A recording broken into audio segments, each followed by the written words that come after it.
अस्सलाम वालेकुम everyone, welcome to my YouTube channel English language plus literature.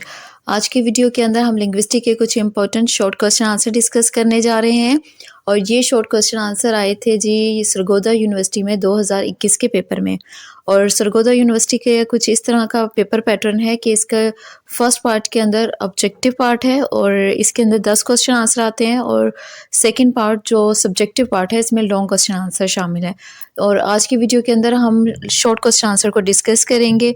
तो चलिए आप वीडियो स्टार्ट करते हैं और अगर आपको वीडियो पसंद आती है तो प्लीज़ वीडियो को लाइक करें और अगर आप लिटरेचर और लिंग्विस्टिक्स से रिलेटेड ऐसी वीडियो देखना चाहते हैं तो मेरे चैनल को सब्सक्राइब करना ना भूलिएगा। तो चलिए आप टाइम वेस्ट ना करते हुए वीडियो स्टार्ट करते हैं। Question number 1 is what is syllable? A unit of pronunciation having one vowel sound with or without surrounding consonants forming the whole or a part of a word. For example, there are one syllable in word yes and no, two syllables in water and three syllable in फिर no. एक word के अंदर जो parts होते हैं वो unit जिनको हम प्रोनाउंस कर सकते हैं उसके लिए ज़रूरी होता है कि उसमें एक वॉवल साउंड हो, ठीक है, चाहे तो इसके साथ कॉन्सोनेंट हो या ना हो।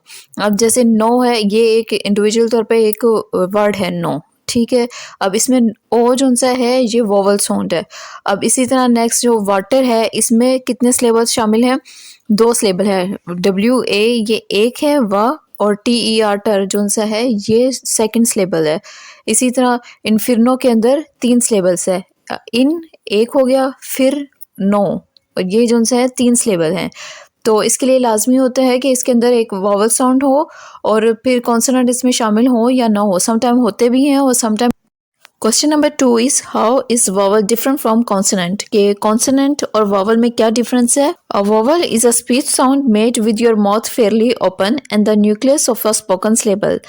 A consonant is a sound made with your mouth fairly closed. जितने भी वॉवल साउंड है इसके अंदर हमारा मुंह खुला हुआ होता है और हमारे मुंह की पोजीशन हमेशा खुली हुई होगी। एक सिलेबल के हमेशा तीन हिस्से होते हैं, तीन नाम होते हैं, ऑनसेट, दूसरा न्यूक्लियस होता है और तीसरा कोडा होता है। ऑनसेट और कोडा जो है हमेशा कॉन्सोनेंट साउंड होते हैं जबकि न्यूक्लियस वॉवल साउंड होता है। साउंड में जब भी हम कॉन्सोनेंट साउंड प्रोड्यूस करते हैं उसमें हमारा माउथ की पोजीशन क्लोज होती है। Question number 3 is who propounded theory of speech act? And the answer is the speech act theory was introduced by Oxford philosopher J.L. Austin in How to Do Things with Words and further developed by American philosopher J.R. Cyril. It considers the degree to which utterances are said to be performed, locutionary acts, inlocutionary acts and perlocutionary acts. जो speech act theory थी इसको J.L. Austin ने introduce करवाया और further जो है J.R. Cyril ने इसके अंदर फर्दर डेवलपमेंट की और लोकेशनरी एक्ट, इनलोकेशनरी एक्ट और पर लोकेशनरी एक्ट को इंट्रोड्यूस करवाया। Question number 4 is what are paradigmatic relation and what are the syntagmatic relation in language? Sentences are made up of chain of the words. This language can be discussed in two kinds of relationship, the syntagmatic relation and paradigmatic relation. For example, I am a good boy is a sentence made up of the group of the words combining together in a linear arrangement to form a sentence. In this sentence, I is correlate with M is with a, and good with boy. The relationship is that of pronoun, auxiliary plus verb, articles and adjective plus noun. Having restricted to certain order, this proceeding the following follows certain rules. Syntagmatic discusses such a relationship of the words in a linear arrangement in a sentence. On the other hand, paradigmatic relation holds the elements of the sentence which can be substituted for another in a given context. A paradigmatic relationship always goes vertical in nature. Here Ali can be substituted by Maryam and Alia and I. Likes with loves, hates and want, and mango with banana, fruits and tomatoes. This relationship among the elements which can be substituted by another in a given context is known as paradigmatic relationship. Both syntagmatic and paradigmatic relations operates in a phonemes, words and morphemes. For example is given below. Cat, bat, mat, bat. ये सिंटैग्मेटिक में आता है, यानी vertical में है तो पैराडिग्मेटिक में आएगा, और अगर हॉरिजेंटल है तो सिंटैग्मेटिक रिलेशनशिप में आएगा। अच्छा, question number 6 is what is synchronic study of language, and question number 7 is what is diachronic study of language. And the answer is a synchronic approach consider a language at a moment in a time without taking its history into account. Synchronic linguistics aim at describing a language at a specific point of time, usually at the present.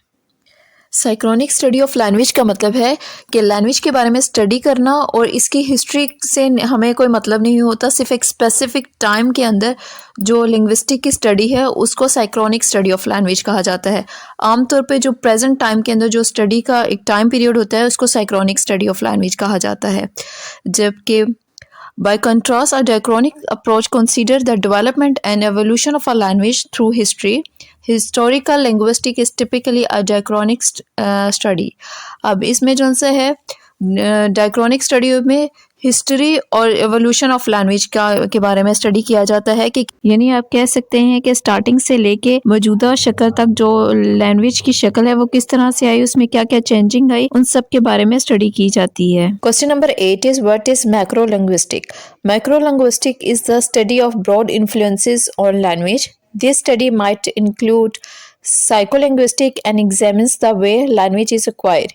It might also include a study of sociolinguistics or how societies and culture influence language. माइक्रोलिंग्विस्टिक का मतलब है कि language की एक बड़े वसी पैमाने पे स्टडी की जाती है, जिसमें ये शामिल है, सोशोलिंग्विस्टिक भी शामिल है और साइकोलिंग्विस्टिक में, यानी ये साइकोलिंग्विस्टिक में शामिल है कि किस तरह से हमारा दिमाग जो सा लैंग्वेज को सीखने के काबिल होता है, और जो सोशोलिंग्विस्टिक के अंदर कल्चर और जो लैंग्वेज का इन्फ्लुएंस है उसके बारे में स्टडी की जाती है। How does Noam Chomsky define language? And answer is Noam Chomsky says a language is an infinite set of sentences, each finite in length and constructed out finite set of elements. Noam Chomsky ने कहा कि जो हम एक महदूद elements के साथ, sounds के साथ, वर्ड्स के साथ अनलिमिटेड सेंटेंसेस प्रोड्यूस कर सकते हैं। Question number 10 is Who wrote Course in General Linguistics? And answer is Ferdinand de Saussure wrote Course in General Linguistics.